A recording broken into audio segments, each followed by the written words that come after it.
హైదరాబాద్ లో జరగబోయే మనీ మంత్ర money manifestation classes కి ఇప్పుడే కాల్ చేసి రిజిస్టర్ అవ్వండి.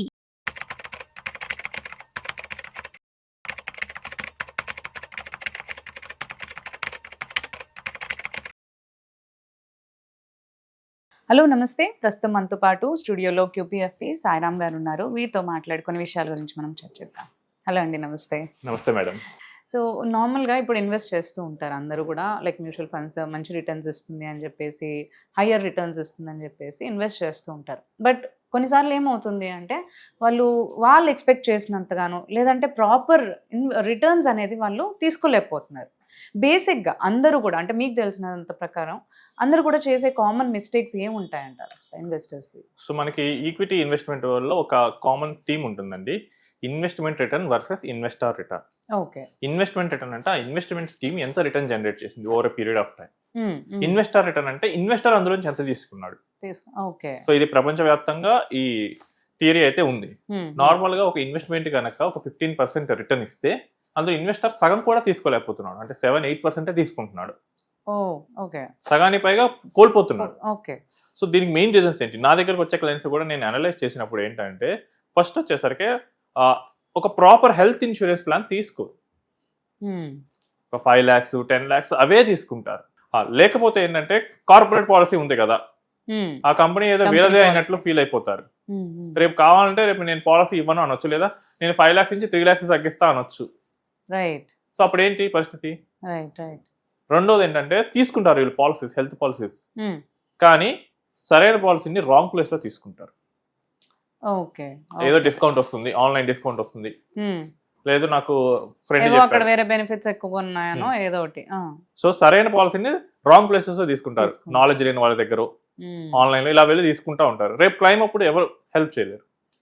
రైట్. సో మనం ఈ వీడియోస్ చేస్తున్న దగ్గర నుంచి నాకు చాలా కాల్స్ వచ్చాయి హెల్త్ ఇన్సూరెన్స్ మీద, ఇలా తీసుకున్నావు సో దగ్గర. అప్పుడు ఏంటంటే క్లైమ్ దగ్గర ఇబ్బంది పెడుతున్నాము, రెన్యువల్ దగ్గర ఇబ్బంది పెడుతున్నాం అండి. Okay. Okay. So believe madam, నేను 50+ ఇన్వెస్టర్స్ కి హెల్ప్ చేస్తున్నాను ఇందులో. They are not my clients, only వాళ్ళకి హెల్త్ ఇన్సూరెన్స్ మీద సో ప్రాబ్లం వచ్చింది, ఏం చేయాలి. సో నాకు తెలిసిన నాలెడ్జ్ లో నాకున్న బ్యాండ్ విడ్త్ ప్రకారం నేను చెప్తున్నాను. రైట్. సో ఇదంతా మీరు ముందే కరెక్ట్ గా గైడ్ చేసుకోవాలి, ఎక్కడ తీసుకోవాలి, వాళ్ళకి ఎంత నాలెడ్జ్ ఉంది, క్లైమ్ ఒకవేళ రిజెక్ట్ చేస్తే ఏం చేయాలి. రైట్. సో ఇక్కడికి వచ్చే ముందు కూడా నిన్న జరిగింది ఇది. సో ఆయన పాలసీ రెన్యూ చేసుకోవాలనుకుంటున్నాడు, కస్టమర్ కేర్ కాల్ చేశాడు. ఫస్ట్ ఒక ఆయన ఎత్తాడు, తర్వాత నెక్స్ట్ ఇంకొకళ్ళు, ఓకే, తర్వాత మళ్ళీ ముగ్గురు మారారు. ప్రతి వాళ్ళకి ఇదే సేమ్ ప్రాబ్లం, మళ్ళీ సేమ్ ఎక్స్ప్లెయిన్ చేయాలి తను. రైట్. ఆయనకి ఏంటంటే ఆన్లైన్ నాలెడ్జ్ ఎక్కువ లేదు. ఓకే. సో ఇక్కడ ఏంటి, ఒక సింగిల్ పాయింట్ ఆఫ్ కాంటాక్ట్ ఉంటే మీకు ఈజీగా ఉండేది. రైట్. నెక్స్ట్ మూడోది వచ్చేసరికి టర్మ్ ఇన్సూరెన్స్ తీసుకోమంటే ఏదో ఫ్రెండ్స్ కోసం తీసుకున్నట్లు, లేదా చెప్పిన వాళ్ళ కోసం తీసుకున్నట్లు 1 CR or 2 CR తీసుకుంటారు. So 30 years person monthly 2 lakhs earn చేస్తున్నాడు. ఆయన 2 CR పాలసీ తీసుకుని నాకు సరిపోతుంది కదా అన్నాడు. ఆయనకు 4 years బ్యాక్ ఆయన శాలరీ చూస్తే 7 lakhs per year, ఇప్పుడు ఆల్మోస్ట్ 25 lakhs వస్తుంది. ఆయనకున్న టాలెంట్ ప్రకారం నెక్స్ట్ 5-6 years లోనే అది 50 lakhs రీచ్ అవుతుంది. అంటే ఫ్యామిలీ 50 lakhs స్పెండ్ చేస్తుంది కదా అప్పటికి. అప్పుడు 2 CR ఏమాత్రం సరిపోతుంది. సో యాడిక్వేట్ టర్మ్ ఇన్సూరెన్స్ తీసుకోరు, ఏదో ఉంది కదా అని తీసుకుంటారు. అండ్ ఇంకోటి వచ్చేసరికి ఇన్వెస్ట్ చేసేటప్పుడు ప్రొఫెషనల్ అడ్వైస్ తీసుకోరు. రైట్. ప్రొఫెషనల్ అడ్వైస్ తీసుకుంటే ఆ గైడెన్స్ అనేది డిఫరెంట్ ఉంటుంది అంట. ఇప్పుడు ఏం చేస్తారంటే, ఒక వెళ్ళారనుకోండి ప్రొఫెషనల్ దగ్గరికి వెళ్తే వాళ్ళు కొన్ని సజెషన్స్ చేస్తారు, దీన్ని ఫ్రెండ్స్ తో ఎవాల్యుయేట్ చేసుకుంటారు, లేదా స్పౌస్ తో ఎవాల్యుయేట్ చేసుకుంటారు.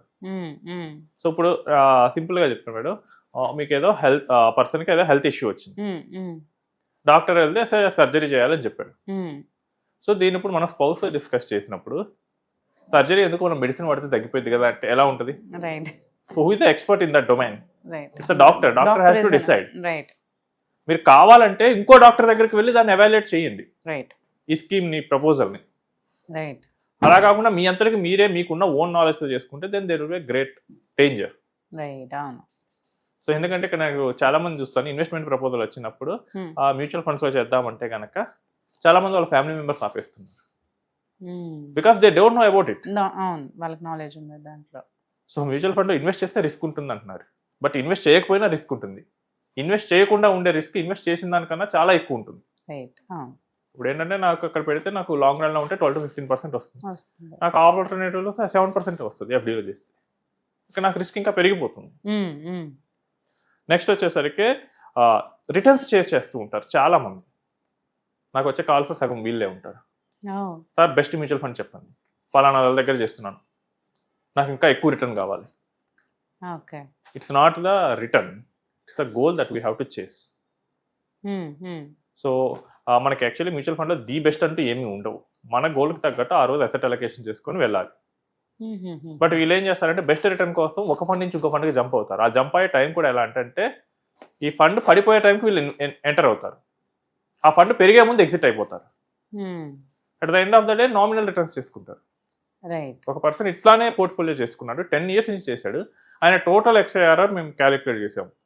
It was almost 11%. దాని బదులు ఆయన ఒక నిఫ్టీ 50లో కానీ నిఫ్టీ 500లో ఉంటే కానీ ఆయన ఇంకా ఎక్కువ రిటర్న్ వచ్చేది. రైట్. సో అదే investment return versus investor return. Investor ఏం చేస్తారంటే నేను తెలివైనోడిని, నేను ఆ నెక్స్ట్ బెస్ట్ పర్ఫార్మింగ్ ఫండ్ని కనుక్కోగలను అని చెప్పేసి ఉన్న అన్ని స్కీమ్స్ని అనలైజ్ చేసేసి నెక్స్ట్ బెస్ట్ ఏంటో చూసుకొని అందులోకి వెళ్ళిపోతాడు. బట్ తీరా ఆయన వెళ్ళే టైంకి అది పడిపోవడం మొదలెట్టింది. అది తేరుకోవడానికి 2-3 ఏళ్ళు పట్టుద్ది. మళ్ళీ సైకిల్ రిపీట్. సో ఆయన రిటైర్మెంట్కి 5 crores కావాలి. సో అలా గోల్ పెట్టుకున్నాను అనుకుంటే 5 crores చేయొచ్చు. బట్ అట్లా కాకుండా నాకు బెస్ట్ రిటర్న్ కావాలి. ది బెస్ట్ అనేది ఎవరు చెప్పలేరు, only God can tell. So ఈ ప్రపంచంలో ఏ ఎక్స్పర్ట్ చెప్పలేడు. అలా చెప్తున్నారంటే అక్కడ ఏదో రాంగ్ ఉన్నట్లు. నెక్స్ట్ వచ్చేసరికి డిస్ట్రాక్ట్ అవుతారు. ఒక ఆల్రెడీ వీళ్ళు వస్తారు, బాగానే ఇన్వెస్ట్ చేస్తారు, కానీ వీళ్ళు ఫ్రెండ్స్ లేకపోతే బయట వాళ్ళు చెప్పిన మాటలు విని డిస్ట్రాక్ట్ అయిపోతారు. అరే నీ ఫండ్స్ బాగాలేవు, సో ఆయన ఫండ్స్ ఏదో బాగున్నాయి అనుకుంటారు, అవి బాగోవు. ఆ పాయింట్ ఆఫ్ టైంలో ఆ ఫండ్ పర్ఫామ్ చేయలేదు అంతే. So last 1 year small caps perform చేయలేదు. సో ఒక ఆయన ఒక క్లయింట్కి ఏంటంటే అసెట్ అలొకేషన్ చేసి నేను 5% స్మాల్ క్యాప్ పెట్టాను.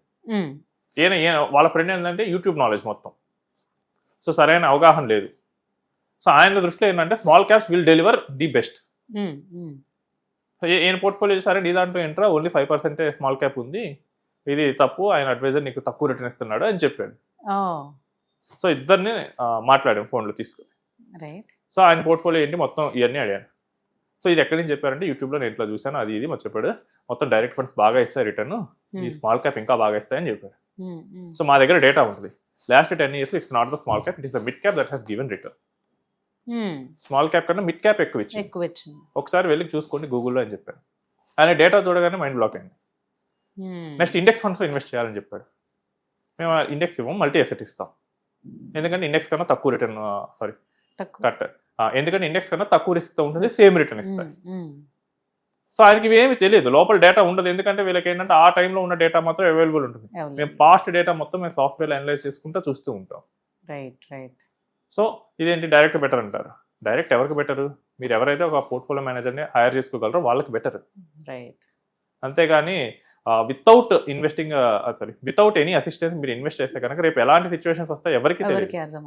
ఒక అడ్వైజర్ ఉంటే కనుక మీకు హెల్ప్ఫుల్ అవుతాయి. చాలా మంది ఏంటంటే నెక్స్ట్ వచ్చేసరికి F&O ఇన్వెస్ట్ చేస్తారు. F&Os మెయిన్గా పెట్టింది ఏంటంటే హెడ్జింగ్ కోసం. కానీ వీళ్ళు ఏం చేస్తారంటే స్పెక్యులేషన్ కోసం ఇన్వెస్ట్ చేస్తారు. అంటే పలానా షేర్ నెక్స్ట్ 3 months పెరుగుద్ది, సో 50-50 ఛాన్స్, పెరగొచ్చు పడవచ్చు. సో ఇలాంటి గెస్ వర్క్లు చేస్తారు. ఇలాంటి గెస్ వర్క్ చేసేటప్పుడు వెల్త్ ఎరోడ్ అయిపోతుంది. మీరు సింపుల్గా మీకు ఒక 15% రిటర్న్ 20 years పాటు వస్తే that is much greater than generating 30% return on 10 years. కన్సిస్టెంట్గా 30% రిటర్న్ ఎవరు చేయలేరు. బట్ తేలేని వాటి కోసం చాలా మంది ఇన్వెస్టర్లు పరిగెడుతూ ఉంటారు. సాధ్యమయ్యే ఈ 15% రిటర్న్ మర్చిపోతారు.